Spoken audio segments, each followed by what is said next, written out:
महाभारत में कई शक्तिशाली पात्र हैं, लेकिन कुछ किरदार ऐसे हैं जिनकी कहानी आज भी हमें सोचने पर मजबूर कर देती है।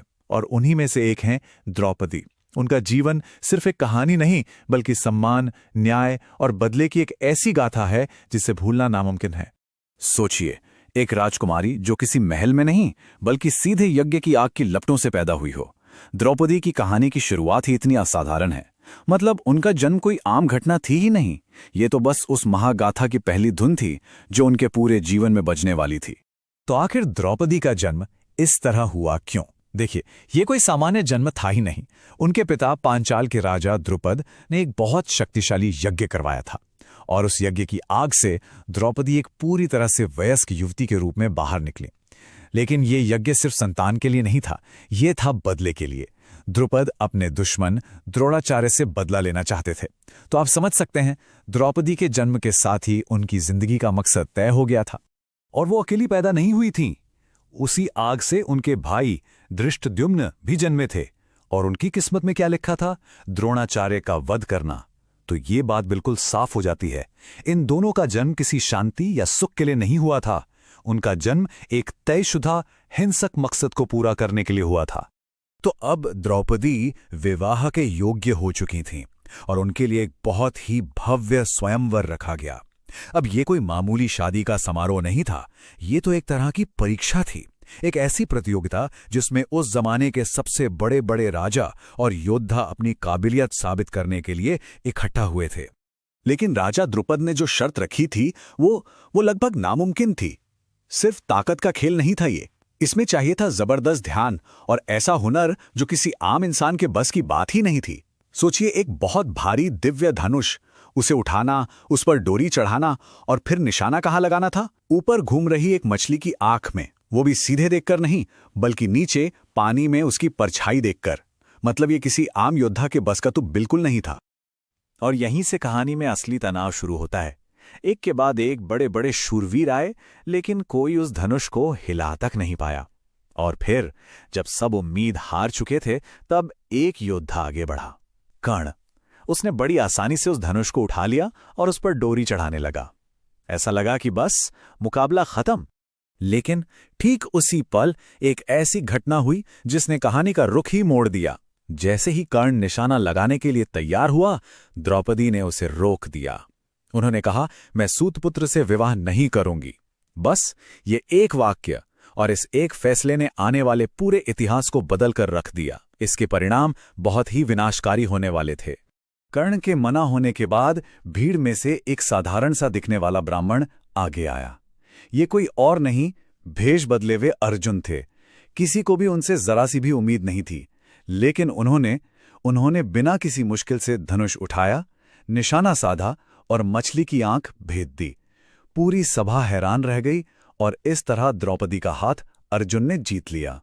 पर कहानी में एक और बड़ा मोड़ आना भी बाकी था।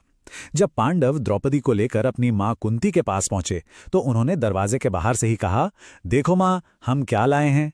कुंती ने बिना देखे अंदर से ही कह दिया, जो भी लाए हो आपस में बांट लो। अब मां का वचन तो टाला नहीं जा सकता था, और इसी एक अनजाने आदेश की वजह से द्रौपदी को 5 पांडव भाइयों की पत्नी बनना पड़ा। एक ऐसी स्थिति जिसने उनकी जिंदगी को और भी ज्यादा पेचीदा बना दिया। चलिए अब कहानी के अगले पड़ाव पर चलते हैं। पांडवों ने इंद्रप्रस्थ बसाया और वहां सब कुछ बहुत अच्छा चल रहा था। लेकिन उनकी ये खुशहाली और तरक्की उनके चचेरे भाई दुर्योधन की आंखों में चुभ रही थी। और यही जलन, यही ईर्ष्या कहानी के सबसे बड़े संघर्ष की वजह बनने वाली थी। इसकी शुरुआत हुई इंद्रप्रस्थ के अद्भुत माया महल में हुई एक छोटी सी घटना से। दुर्योधन वहां जमीन और पानी के धोखे में फंसकर तालाब में गिर पड़ा। उसे देखकर द्रौपदी हंस पड़ी और उन्होंने कह दिया, अंधे का पुत्र भी अंधा। बस ये एक ताना दुर्योधन के दिल में तीर की तरह चुभ गया। ये एक ऐसा जख्म था, एक ऐसा अपमान जिसे वो अपनी जिंदगी में कभी नहीं भूल पाया। और इसी अपमान का बदला लेने के लिए दुर्योधन ने अपने मामा शातिर शकुनी के साथ मिलकर एक जाल बुना, चौसर का खेल। युधिष्ठिर, जो धर्म से बंधे हुए थे, इस खेल के लिए मना नहीं कर पाए, और फिर शकुनी के धोखे के आगे वो एक एक करके अपना राजपाट, अपने भाई, यहां तक कि खुद को भी हार गए। जब युधिष्ठिर के पास दांव पर लगाने के लिए कुछ नहीं बचा तो उन्होंने द्रौपदी को दांव पर लगा दिया और उन्हें भी हार गए। इसके बाद जो हुआ वो इतिहास का सबसे शर्मनाक अध्याय है। द्रौपदी को बालों से खींचकर भरी सभा में लाया गया, लेकिन वहां भी उन्होंने हिम्मत नहीं हारी और उन्होंने एक ऐसा सवाल पूछा जिसने सबको चुप करा दिया। जो इंसान खुद गुलाम बन चुका हो, क्या उसे अपनी पत्नी को दांव पर लगाने का हक है? ये एक ऐसा सवाल था, एक ऐसी नैतिक चुनौती जिसका जवाब वहां बैठे किसी भी बड़े से बड़े ज्ञानी और योद्धा के पास नहीं था। सब चुप थे। और फिर अपमान की सारी हदें पार कर दी गईं। भरी सभा में दुशासन ने द्रौपदी का चीरहरण करने की कोशिश की, लेकिन जब कोई उनकी मदद के लिए आगे नहीं आया, तब एक दिव्य शक्ति ने उनकी लाज बचाई। श्री कृष्ण के चमत्कार से द्रौपदी की साड़ी अंतहीन हो गई। वो क्षण सिर्फ अपमान का नहीं, बल्कि दैवीय शक्ति के हस्तक्षेप का भी प्रतीक बन गया। इस भयानक अपमान के बाद द्रौपदी ने अपने खुले बालों के साथ एक प्रतिज्ञा ली जिसने सबको दहला दिया। उन्होंने कसम खाई कि मैं अपने इन बालों को तब तक खुला रखूंगी जब तक मैं इन्हें दुशासन के खून से धो नहीं लेती। ये सिर्फ गुस्से में कहे गए शब्द नहीं थे, ये एक ऐसी शपथ थी जिसने महाभारत के युद्ध को तय कर दिया। और यहीं से कहानी ने एक ऐसा मोड़ लिया जहां से वापसी मुमकिन नहीं थी। लेकिन इस खेल के फौरन बाद युद्ध नहीं हुआ। पांडवों को सजा के तौर पर 13 साल का वनवास मिला। ये बहुत मुश्किलों भरा समय था, पर इन 13 सालों में द्रौपदी ने एक पल के लिए भी पांडवों को उनके अपमान और बदला लेने के कर्तव्य को भूलने नहीं दिया। वनवास के ये 13 साल आसान नहीं थे। द्रौपदी को बहुत कुछ सहना पड़ा। कभी जयद्रथ ने उनका अपहरण करने की कोशिश की, तो कभी अज्ञातवास के दौरान कीचक ने उन्हें परेशान किया। जंगल में रहना, हर दिन संघर्ष करना, लेकिन इन सब मुश्किलों के बावजूद न्याय पाने का उनका इरादा और भी पक्का होता गया। वो टूटी नहीं, बल्कि और मजबूत हो गईं। जब वनवास खत्म हुआ तो श्री कृष्ण ने शांति की आखिरी कोशिश की। वो पांडवों के लिए सिर्फ 5 गांव मांगने हस्तिनापुर गए, लेकिन दुर्योधन ने अहंकार में कहा कि वो सुई की नोक के बराबर भी जमीन नहीं देगा। और बस इसी के साथ कुरुक्षेत्र के उस भयानक युद्ध का मंच तैयार हो गया जिसे कोई नहीं टाल सकता था। और फिर वो महायुद्ध हुआ। अंत में पांडवों की जीत हुई, द्रौपदी का बदला पूरा हुआ, दुशासन मारा गया, कौरव वंश का नाश हो गया। लेकिन इस जीत की कीमत इतनी बड़ी थी जिसकी किसी ने कल्पना भी नहीं की थी। जिस बदले की आग में सब कुछ जलकर राख हो गया, उसके बाद भी शांति नहीं मिली।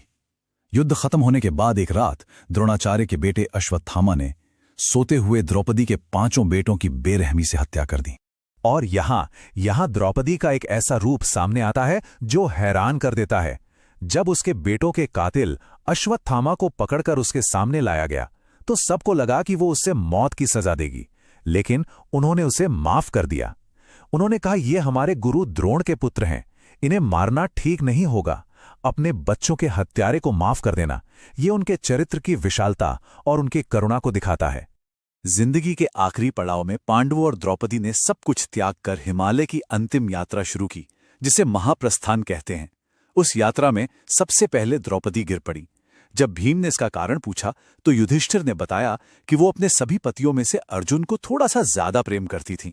देखिए, ये कितनी छोटी और मानवीय सी बात है, लेकिन मोक्ष के रास्ते पे यही छोटा सा लगाव भी एक बाधा बन गया।